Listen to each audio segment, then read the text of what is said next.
The rain hammered against the glass corridors of Hawthorne Industries Tower long after midnight. Ethan Walker pushed his janitor's cart down the empty hallway, fluorescent lights buzzing overhead. His 7-year-old son, Leo, sat on a bench near the elevator, swinging his legs and clutching his worn dinosaur toy.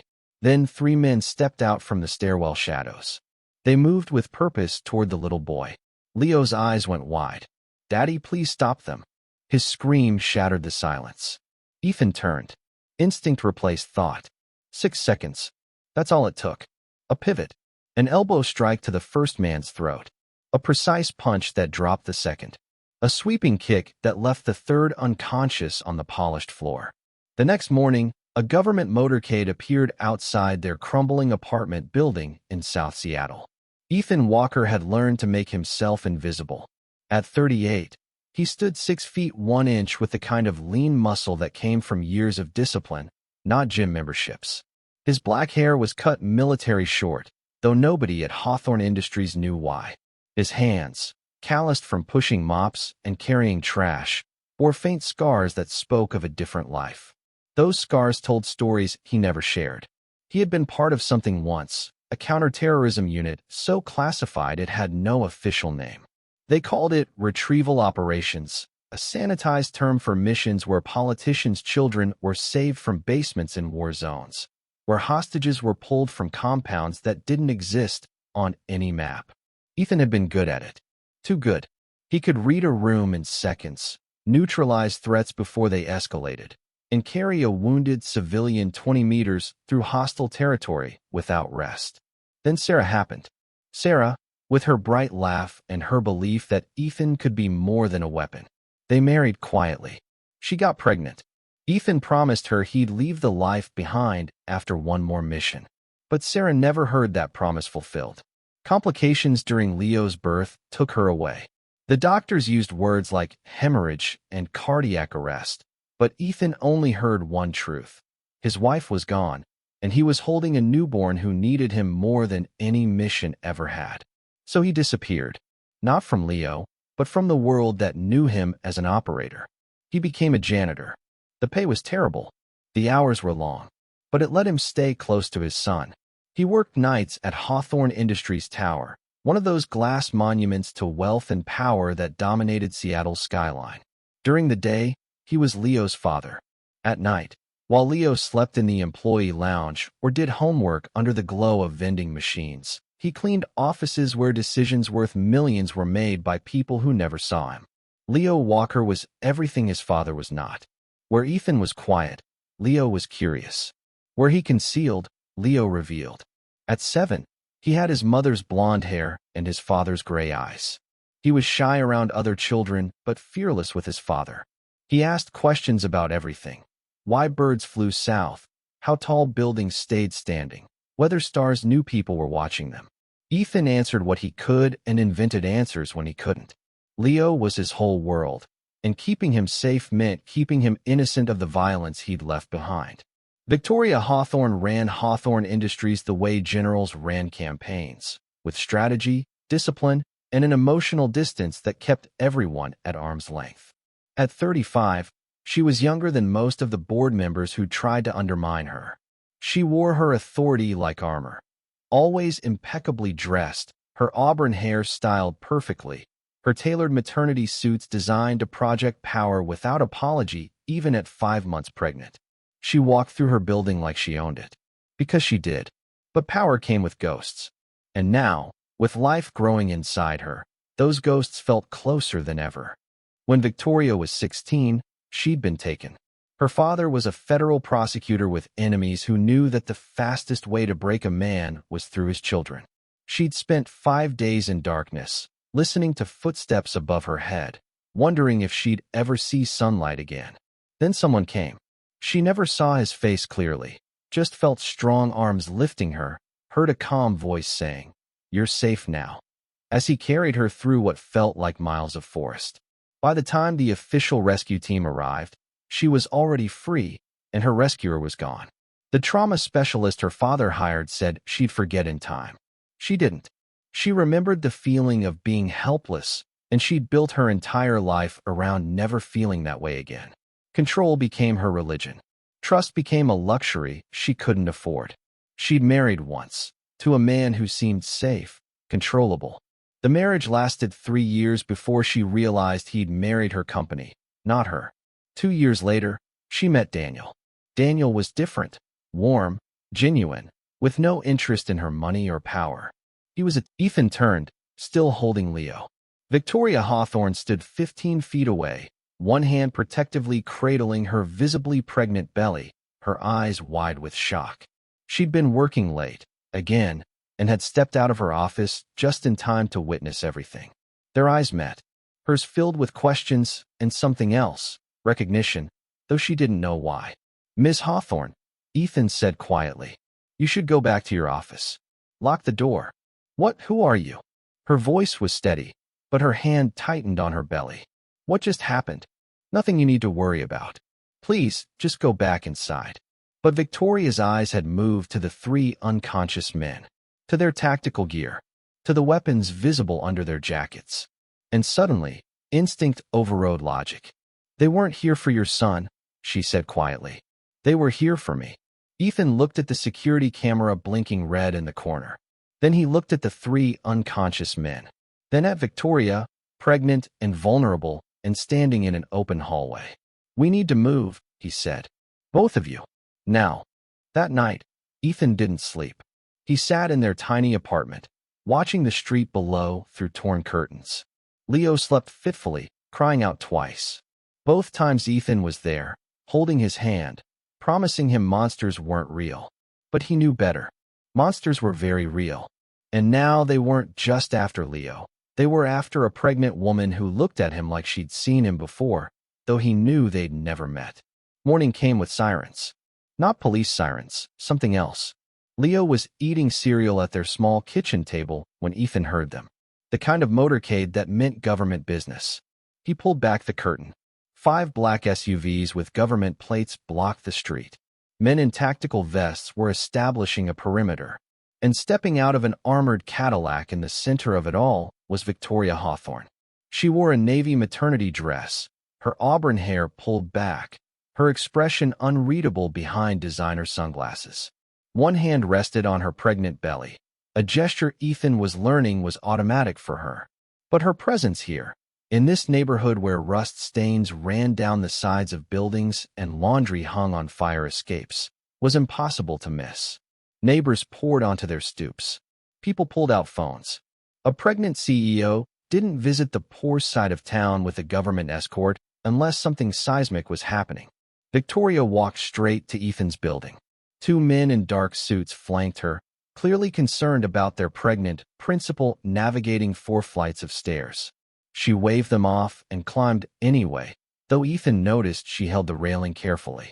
When she knocked on Ethan's door, the sound was steady and professional. Leo looked at his father with questions in his eyes. Ethan put a finger to his lips and opened the door. Victoria stood in the hallway, her heels sinking slightly into carpet that hadn't been replaced since the 80s. Up close, without the distance of corporate hierarchy, Ethan could see she was younger than he'd thought. And scared, trying to hide it, but scared. Her other hand moved protectively to her belly again. "Mr. Walker." Her voice was controlled. "We need to talk." Immediately, Ethan stepped aside.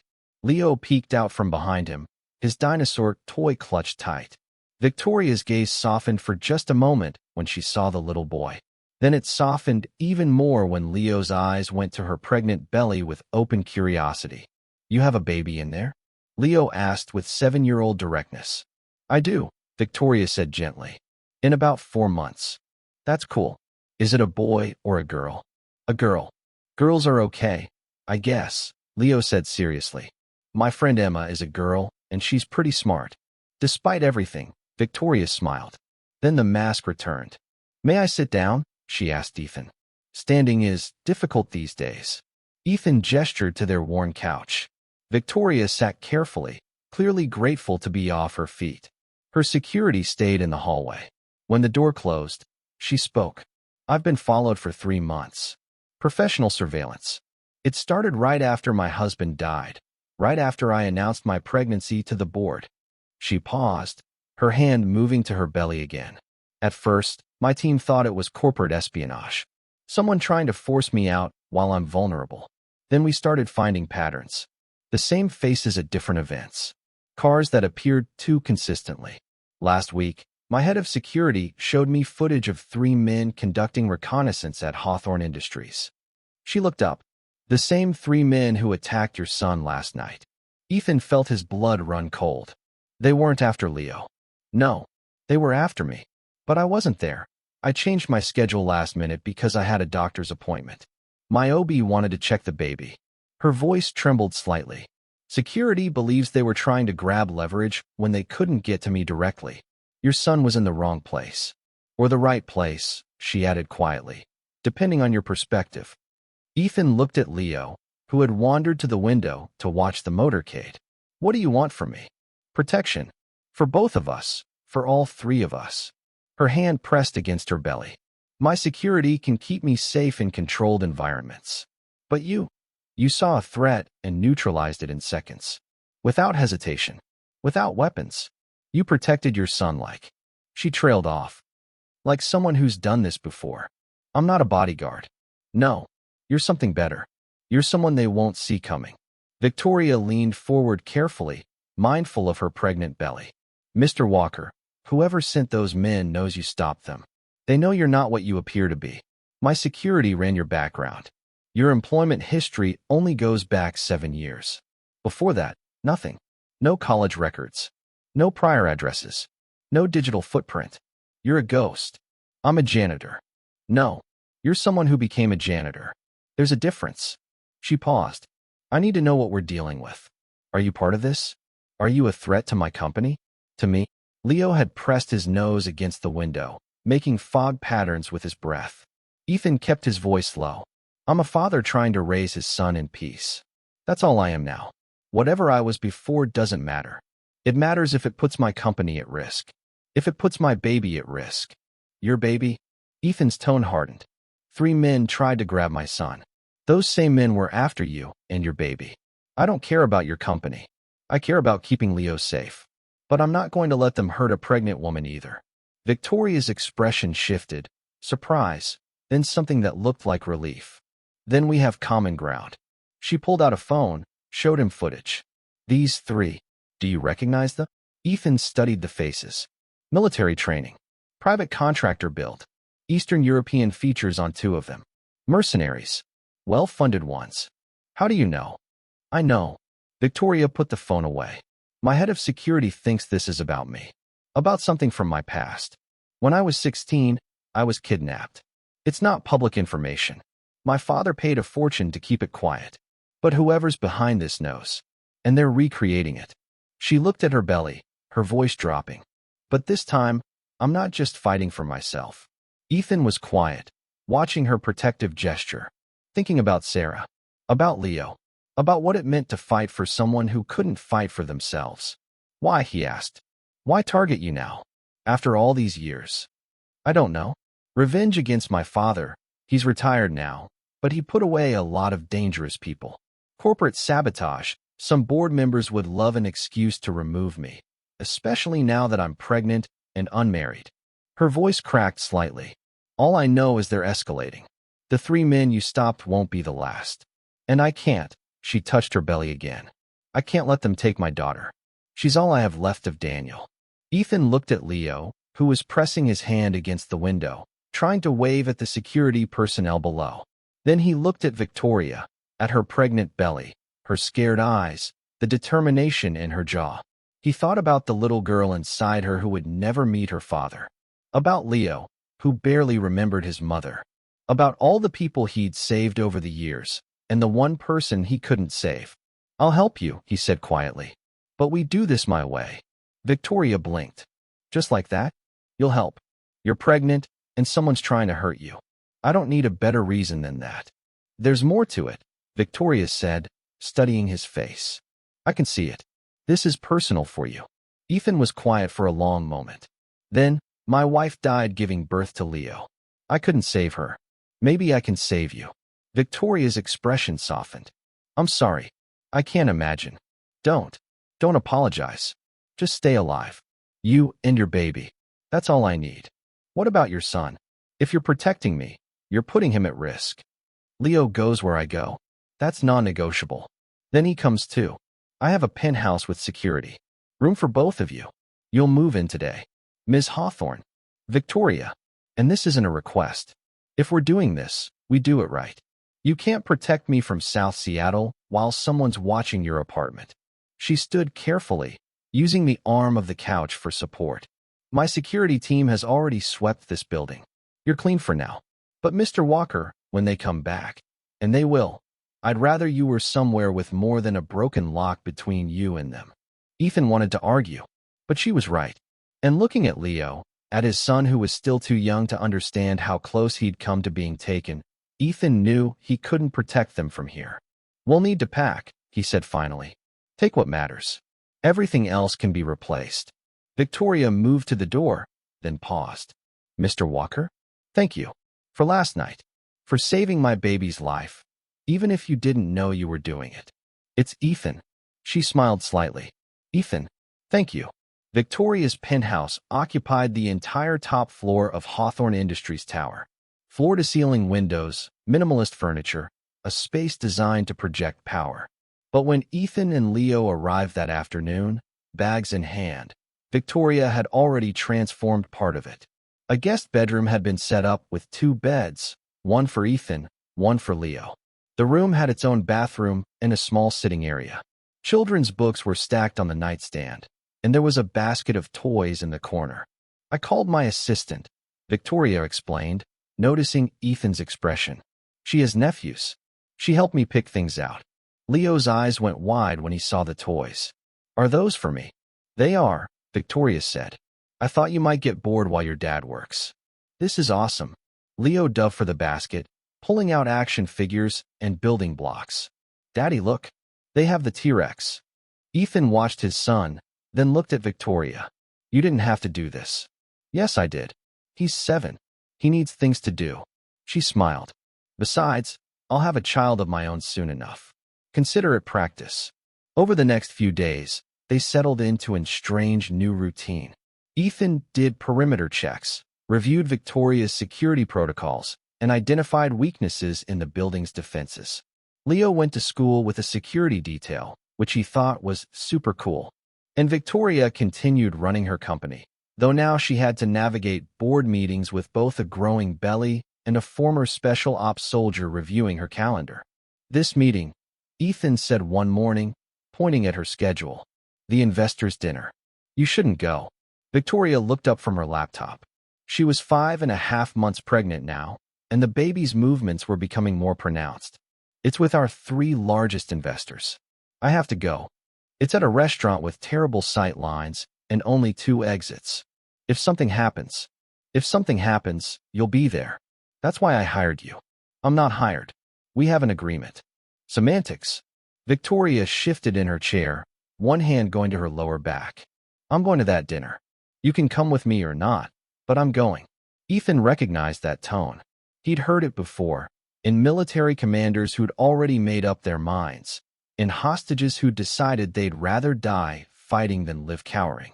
Fine, but Leo stays here with your security team. Agreed. That evening, Ethan wore a suit instead of his janitor's uniform. He cleaned up well, Victoria noticed, though she tried not to stare. He looked every inch the professional bodyguard, though something in his bearing suggested he was much more than that. The dinner went smoothly until dessert. Victoria was mid-sentence, discussing quarterly projections with an investor when she felt it. The baby, kicking hard, unusually hard, and then pain, sharp and sudden. She gasped, her hand flying to her belly. Ethan was beside her in seconds. What's wrong? I don't. The baby, another sharp pain. Something's not right. Ethan didn't hesitate. He scooped Victoria up, carefully, mindful of her pregnant belly, and headed for the exit. We're going to the hospital. Now. The investors called after them, but Ethan ignored them. Victoria's security scrambled to follow. In the car, Victoria gripped Ethan's hand, her breathing shallow. It's too early, she whispered. It's too early. I'm only 5.5 months. If something's wrong, if she comes now. She's not coming now, Ethan said firmly. You're going to be fine. She's going to be fine. You don't know that. No, but I'm choosing to believe it anyway. At the hospital, they rushed Victoria into an exam room. Ethan waited outside, pacing. He called his contact at the penthouse to check on Leo. His son was fine, asleep, watched over by Victoria's security team. An hour later, a doctor emerged. Mr. Walker? Ethan straightened. How is she? Miss Hawthorne and the baby are both fine. She was experiencing Braxton Hicks contractions, practice contractions. Completely normal, though alarming for first-time mothers. We're going to keep her overnight for observation, but there's no immediate danger. Ethan felt his knees go weak with relief. Can I see her? She's asking for you. Victoria was sitting up in bed, one hand on her belly, looking exhausted and relieved. When she saw Ethan, her eyes filled with tears. They're okay, she said. We're okay. Ethan sat in the chair beside her bed. I know. The doctor told me. I was so scared. I thought she couldn't finish. I know, Ethan said again. He took her hand without thinking. But you're both fine. That's what matters. Victoria looked at their joined hands. Didn't pull away. You carried me out of that restaurant like I weighed nothing. You don't. Not to me. I'm 5.5 months pregnant. I'm not exactly light. You're protecting someone who can't protect themselves. That makes you the strongest person I know. Victoria's tears spilled over. My husband used to say that. That being pregnant didn't make me weak. It made me strong. He was right. They sat in silence for a while. Victoria's hand stayed in his. The baby kicked, visible now, a small movement rippling across her belly. She's active tonight, Victoria said. That's good, right? Active is healthy. According to every baby book I've read, yes. She smiled slightly. Want to feel? Ethan hesitated. It seemed intimate, invasive. But Victoria was already guiding his hand to her belly. The baby kicked against his palm. Strong. Insistent. She's a fighter, Ethan said quietly. Like her mother. And her father, from what you've told me about him. Victoria's expression softened. Daniel would have liked you. He always respected people who protected others. I'm sorry I didn't get to meet him. Me too. Victoria yawned, exhaustion catching up with her. Will you stay? Just until I fall asleep? I don't want to be alone. I'll stay, Ethan promised. He sat there, holding the hand of a woman he barely knew, feeling her unborn child move beneath his palm, and thought about how strange life was. A week ago, he was invisible. Now he was here, protecting a pregnant CEO from an unknown threat, feeling oddly responsible for both her and the daughter she carried. Victoria fell asleep within minutes. But Ethan stayed, just as he'd promised, watching over her the way he'd once watched over Sarah, the way he still watched over Leo. Protecting those who needed protection. It was what he knew, what he was built for. Even if he'd tried to leave it behind, it had found him again. And maybe that was okay. Maybe that was where he was supposed to be all along. The next morning, Victoria was released from the hospital with instructions to rest more and stress less. Advice that any CEO would find laughable, but Victoria promised to try. Back at the penthouse, Leo greeted them with a hug for his father and a shy wave for Victoria. Is the baby okay? He asked. The baby's fine, Victoria assured him. Just reminding me she's there. Babies do that a lot, I think. Leo said seriously. My friend Emma's mom is pregnant, and she's always holding her belly like you do. Victoria smiled. It's a reflex. We want to keep them safe. My dad keeps people safe too. He's really good at it. I know he is. That afternoon, while Leo was at school and Victoria was supposed to be resting, she called Ethan into her office. My security found something, she said without preamble. She looked tired, the hospital stay and stress taking their toll. We traced the mercenaries you stopped. They were hired through a shell company that connects to 15 other shell companies. But at the end of the trail, a name, Nikolai Volkov. Ethan felt his blood run cold. Are you certain? You know him. I know of him. He's a fixer. The kind powerful people call when they need problems to disappear. If he's involved, this isn't about money or business. It's personal. Personal how? Ethan hesitated, then decided truth was the only option. 20 years ago, I was part of a counterterrorism unit. We did extractions, hostage rescue, the kind of missions that never made the news. One of those missions involved a federal prosecutor's daughter who'd been taken by a criminal organization.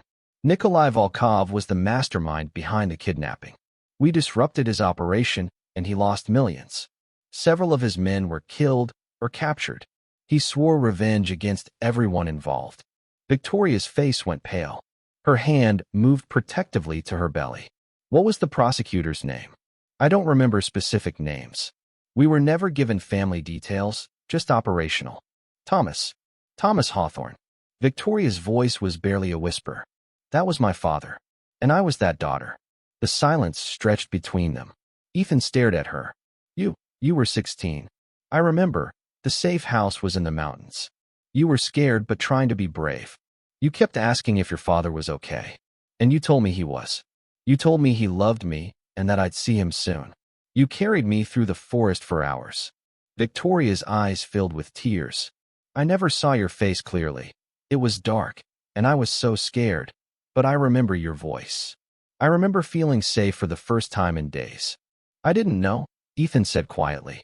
I didn't know it was you. After I left the unit, I tried to forget all of it. The missions, the people I saved, it was easier that way. So Nikolai Volkov is doing this because of me. Because my father refused to pay the ransom 20 years ago, and your team came instead. Her hand pressed harder against her belly, protective and scared. And now I'm pregnant. Vulnerable. The perfect target. Revenge delayed is revenge amplified, Ethan said. He's had 2 decades to build resources and plan this. And now I'm carrying Daniel's baby. His daughter. The future of Hawthorne Industries. Victoria stood abruptly, pacing despite the doctor's orders to rest. He doesn't just want to hurt me. He wants to destroy everything. My company, my family, my child. He won't get to her, Ethan said firmly. Or to you. I didn't let him win 20 years ago, and I won't let him win now. Victoria stopped pacing, looked at him. You saved me once. When I was 16 and helpless. Now you're going to do it again while I'm pregnant and helpless. You're not helpless. You're the strongest person I know. I don't feel strong. I feel terrified. Her voice broke. I'm 5 months pregnant. I can barely see my feet. I get winded climbing stairs. And someone wants to take my baby from me before she's even born. Ethan crossed to her, took her shoulders gently. Victoria, look at me. She did, tears streaming down her face. You survived 5 days in a basement when you were 16. You built an empire from nothing. You're carrying a child and running a company and refusing to back down even when threatened. He squeezed her shoulders gently. That's not helpless. That's the definition of strong. What if it's not enough? It will be. Because you have me. And I don't fail twice. Victoria looked at him, really looked at him. Saw the determination in his eyes, the set of his jaw. Saw the man who'd saved her once and was promising to do it again. Okay, she whispered. Okay. The next 72 hours moved fast. Victoria's security team swept the building again, found 2 more surveillance devices, and identified 3 potential breach points. They discovered that Nikolai had people inside Hawthorne Industries, a maintenance worker who'd been installed 6 months ago, and a mid-level executive who'd been turned through blackmail. But Victoria and Ethan had advantages Nikolai didn't expect. Victoria had resources and intelligence. Ethan had training and instincts. And together, they had something Nikolai couldn't plan for. They cared desperately about protecting the same things. Leo, Victoria, and the unborn baby girl who kicked insistently against her mother's belly. But Ethan knew better than to wait for the enemy to strike. He'd learned long ago that the best defense was a calculated offense. We need to draw him out, Ethan said one evening. They were in Victoria's office. Ethan reviewing security footage, Victoria at her desk with one hand on her belly, the baby kicking regularly now. Draw him out how? Make you visible. Vulnerable. Give him an opportunity he can't resist. Victoria's hand pressed protectively against her pregnant belly. You want to use me as bait. I want to control the battlefield. Right now, he chooses when and where. We need to flip that. I'm 5 months pregnant, Ethan. I'm not exactly combat ready. No, but that's what makes it work. He thinks you're helpless. We use that. Victoria was quiet for a long moment, her hand moving in circles on her belly, soothing the baby, or herself. Ethan couldn't tell. What did you have in mind? The trap was elegant in its simplicity. Victoria would attend a charity gala, high profile, public, but with controlled access. They'd leak her attendance through the compromised executive, making sure Nikolai knew exactly where she'd be. The venue was an art gallery with good sight lines and limited entry points. Ethan would be there, along with Victoria's security team and 3 FBI agents posing as waitstaff. But they had one more advantage. They knew Nikolai's target wasn't just Victoria. It was her baby. He wanted to hurt her the way she'd hurt him 20 years ago, by taking away what she loved most. So they'd make sure the baby was very, very visible. Victoria wore a form-fitting emerald gown that accentuated her 5-month pregnant belly. She looked radiant and vulnerable, exactly the image they wanted to project. Ethan wore a tux and an earpiece, staying close, but not obviously so. To anyone watching, he looked like private security. Professional, but not military. Protective, but not threatening. Leo stayed at the penthouse with 4 security guards. He wasn't happy about it, but Ethan had promised him ice cream and a movie marathon when they got back. The gala started smoothly. Victoria worked the room like the CEO. She was, shaking hands, making small talk, one hand frequently resting on her pregnant belly in that unconscious gesture that said "mother" more than any words could. Ethan tracked her from the edges of the room, watched the exits, monitored the guests, waited. At 9:47 p.m., he saw them. 2 men, moving through the crowd with practiced ease. They weren't dressed like the mercenaries from before. These were suits, blended in. But Ethan recognized the way they moved, the way they tracked Victoria's position. "Contact," he said quietly into his mic. 2 hostiles, northeast corner. "Copy," came the response from his team. But before they could move, Victoria's hand flew to her belly. Her face contorted, not in pain, but surprise. The baby was kicking hard, visible even through the emerald fabric. Every eye in the room turned to her, including the 2 men's. They moved fast, too fast, breaking their cover, pushing through the crowd toward Victoria. Ethan was faster. He intercepted the first one with a shoulder check that looked accidental, but sent the man sprawling into a display table. Champagne glasses shattered. Guests gasped.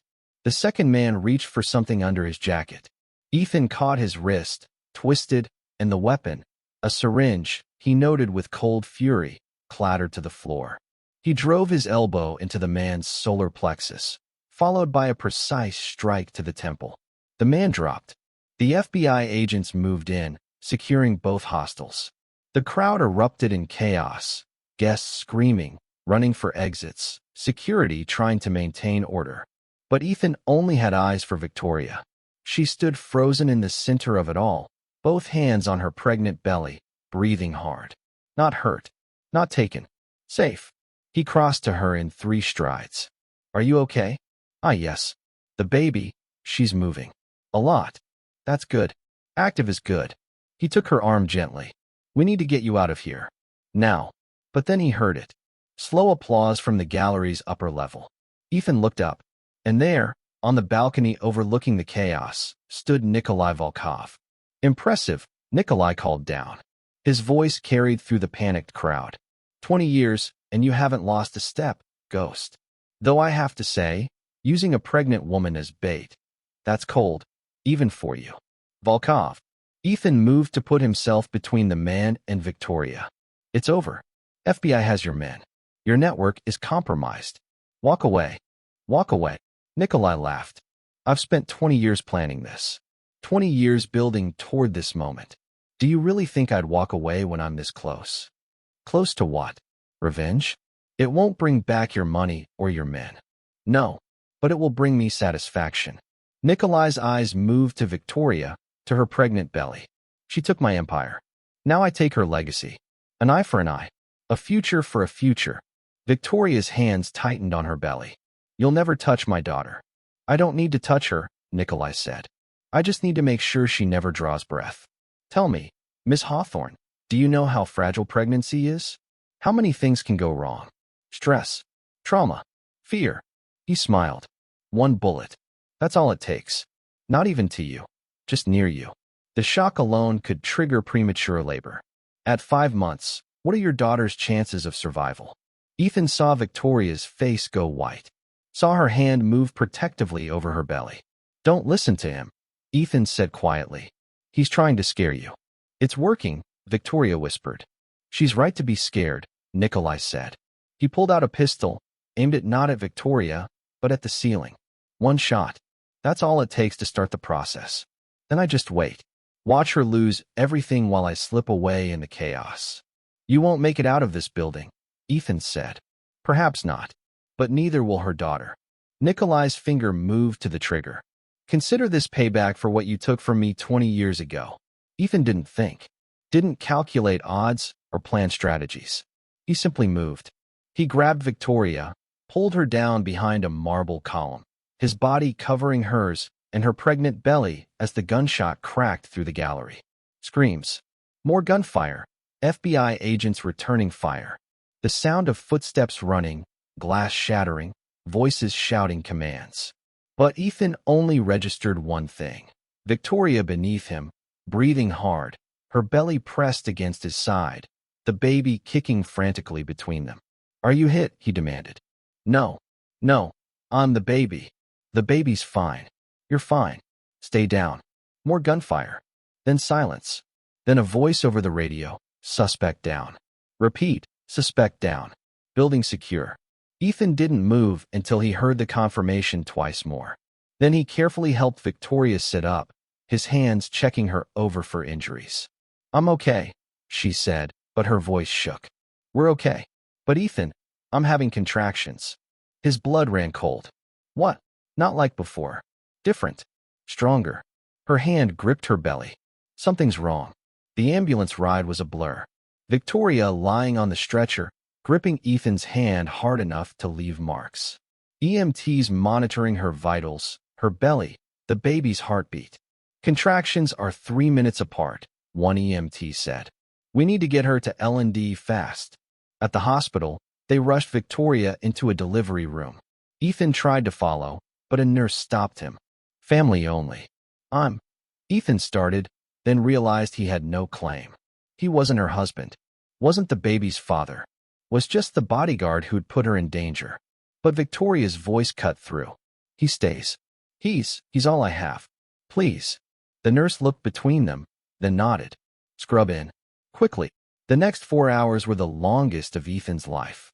Victoria labored hard. Too hard for someone only 5 months pregnant. The doctors used words like preterm labor and fetal distress and emergency C-section.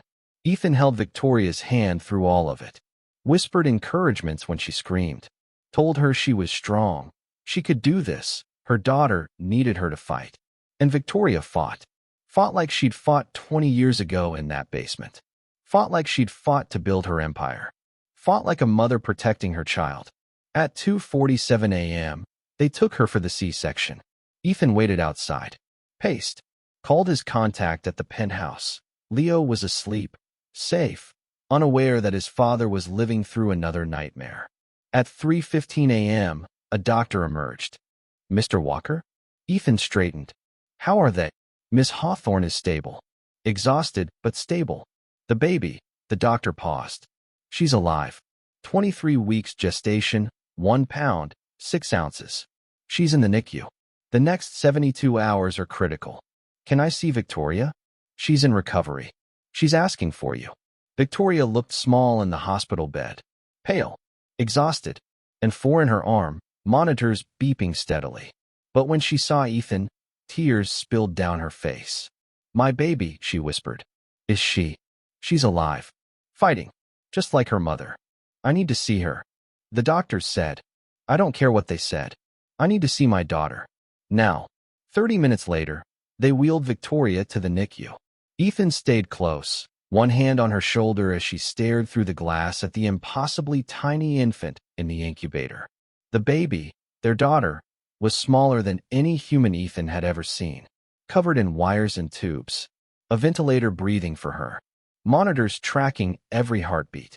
But she was alive. Her tiny chest rose and fell.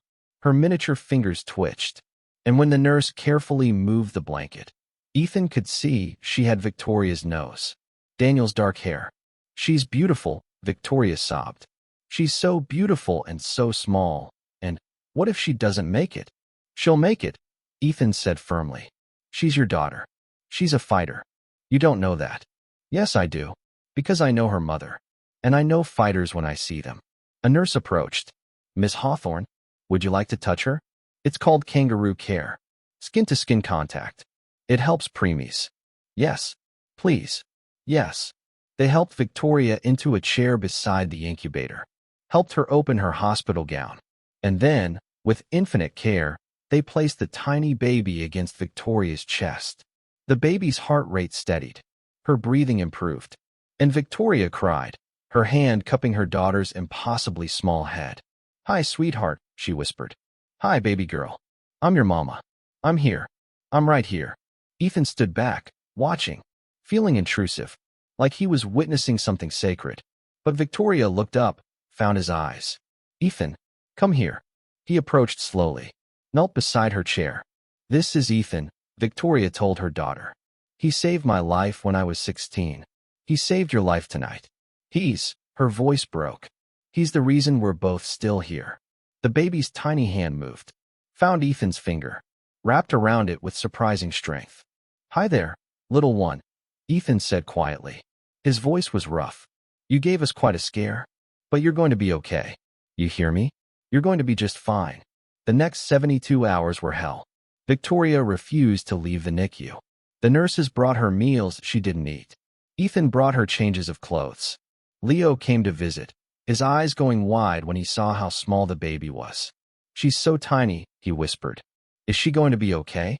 "We hope so, buddy," Ethan said. "Can I talk to her?" Victoria nodded. "She'd like that." Leo approached the incubator carefully, pressed his small hand against the glass. "Hi, baby. I'm Leo. I'm going to be like your big brother, I think. You need to get strong, okay? Because when you're bigger, I'm going to teach you about dinosaurs and how to swing really high." And he looked at Ethan. "What else, Daddy?" "How to be brave," Ethan said. Like her mother. The baby's monitors beeped steadily. Her tiny chest rose and fell. And somehow, impossibly, she kept fighting. On day 4, she was off the ventilator. On day 7, she'd gained 2 ounces. On day 14, she opened her eyes for the first time. Gray eyes, like Victoria's, and looked right at her mother. Victoria sobbed. "Hi, sweetheart. Hi, my brave girl. I see you. I see you." They named her Grace Sarah Hawthorne. Grace, because she was a miracle. Sarah, in honor of Ethan's late wife, the woman who'd shown him what it meant to love someone enough to change your entire life. 6 months later, on a crisp autumn morning, people walked through Discovery Park. Ethan pushed the stroller carrying 8-month-old Grace, who babbled happily at everything. Leo ran ahead, then circled back to tell them about interesting things he'd found.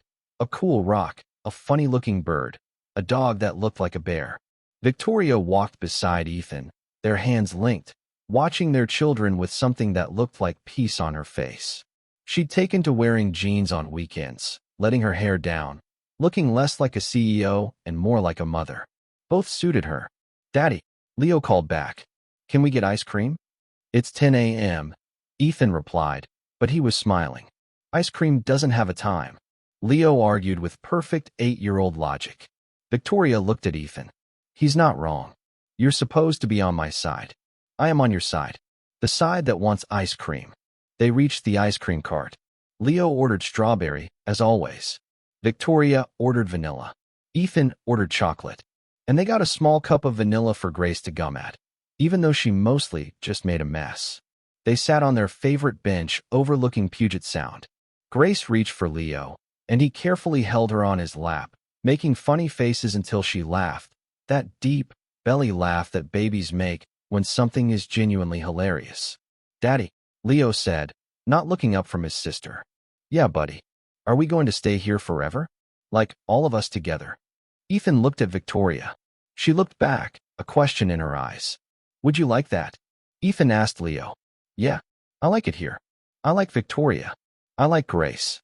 He paused, then looked up with those serious gray eyes that were so much like his mother's. I like having a family again. Victoria's eyes filled with tears, happy ones this time. I like having a family too, Leo. Me three. Grace babbled, though she had no idea what she was saying. Ethan pulled them all close. His son, his Victoria, and the baby girl who'd fought so hard to be here. Then yeah, buddy. We're staying. All of us. Together. Grace chose that moment to sneeze, spraying vanilla ice cream everywhere. Leo laughed. Victoria groaned. Ethan grabbed napkins. It was messy and chaotic and absolutely perfect. That night, after both children were asleep, Leo in his room with his expanding dinosaur collection, Grace in her crib with the mobiles still rotating slowly above her. Ethan found Victoria standing in the nursery doorway, watching their daughter sleep. She's getting so big, Victoria whispered. Remember when she was so tiny? When we didn't know if she'd make it? I remember, Ethan said, wrapping his arms around her from behind. But she did make it. Because she's your daughter. Our daughter, Victoria corrected softly. You've been more of a father to her than, she stopped. I'm not trying to replace Daniel. I'm not trying to erase him. I know. And I'm not trying to replace Sarah. But maybe we don't have to replace them. Maybe we just make space for both the past and the future. Victoria turned in his arms. I love you. I should have said it before, but I'm saying it now. I love you, Ethan Walker. You saved my life 3 times. You saved my daughter's life. You gave me a family when I thought I'd lost everything. I love you too, Ethan said. You gave me a reason to stop hiding. A reason to believe I could have this again. They kissed, soft and certain, standing in the doorway of their daughter's room while their son slept down the hall. It wasn't the life either of them had planned. Victoria had thought she'd raise Grace alone, a single mother and navigating the corporate world while grieving her husband. Ethan had thought he'd stay invisible forever, just a janitor raising his son in quiet anonymity. But plans changed. Lives intersected. And sometimes, from the darkest moments came the most unexpected grace. Thank you for staying with this story all the way to the end. If Ethan and Victoria's journey touched your heart, please take a moment to like this video, subscribe, and share your thoughts in the comments. Your support helps these stories reach those who need a little hope, and a reminder that second chances are real.